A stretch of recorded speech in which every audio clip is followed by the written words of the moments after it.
লৈ যোৱাৰ কাৰণে মানে কঠীয়াখন লৈ যোৱাৰ কাৰণে আৰু ট্ৰেক্টৰ থকাৰ কাৰণে ইমান সুবিধা হৈছে 4-5 চাছত ধামাধুম ৰুব পাৰে আগৰ দিনত খেতি যখন হাল মাৰিব গুৰু হাল মাৰি বহুত দিন লাগে এক মাহ কাল প্ৰায় লাগে ৰুবৰ কাৰণে যেনেকুৱা বন্ধুসকল এইফালে আনন্দ মনেৰে এজন নাচনী নাচিছে ভুই ৰুই চাওক মানুহ কি নকৰে আমাৰ এই খেতিয়কবিলাক আনন্দ ফূৰ্তিৰ মাজেৰেও মানুহ ভুইখন ৰুই থাকিব নাচি থাকিব ৰীল বনাই থাকিব ইয়া হৈছে এটা এই বৰ্তমান যিটো আধুনিক যুগ এই আধুনিক যুগত মানুহবিলাকে কি নকৰে যিটো দেখে সেইটোৱে ভিডিঅ'খন আপলোড কৰিব যিটো দেখিব য'তে যাব ততে নাচিব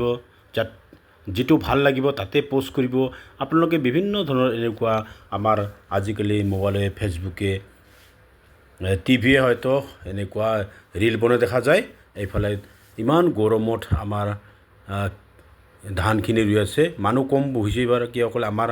ঘৰৰ পৰা খেতি পথাৰখন বহুত দূৰ তাৰমানে আমাৰ মেইন গাঁৱৰ পৰাই বহুত দূৰ হোৱাৰ কাৰণে আমাৰ গাঁৱৰ মহিলাবিলাকে আমাৰ খেতি পথাৰত যাবলৈ টান পায় কিন্তু আগতে বহুত গৈছিল 20 জন 25 জন 30 জন আমাৰ গাঁৱৰ মানুহ 60 ঘৰ আছে 60 ঘৰৰ ভিতৰত 30-35 জনে যাই আছিল কিন্তু আমাৰ ঘৰৰ পৰা মোটামুটি 1.5-2 কিলোমিটাৰ মান হয় আহোঁতে যাওঁতে বহুত দূৰ হয় সেইকাৰণে আমাৰ খেতি পথাৰত এনেকুৱা নাযায় ইফালে পানী ডাঙৰ হৈ কঠীয়াবিলাক পানীৰ ওপৰত ভাহি আছে এই যাওঁ বিধান একো নহয় কাৰণ ৰুই দিলে একো নহয় এক আঁঠু পানী ইয়াতে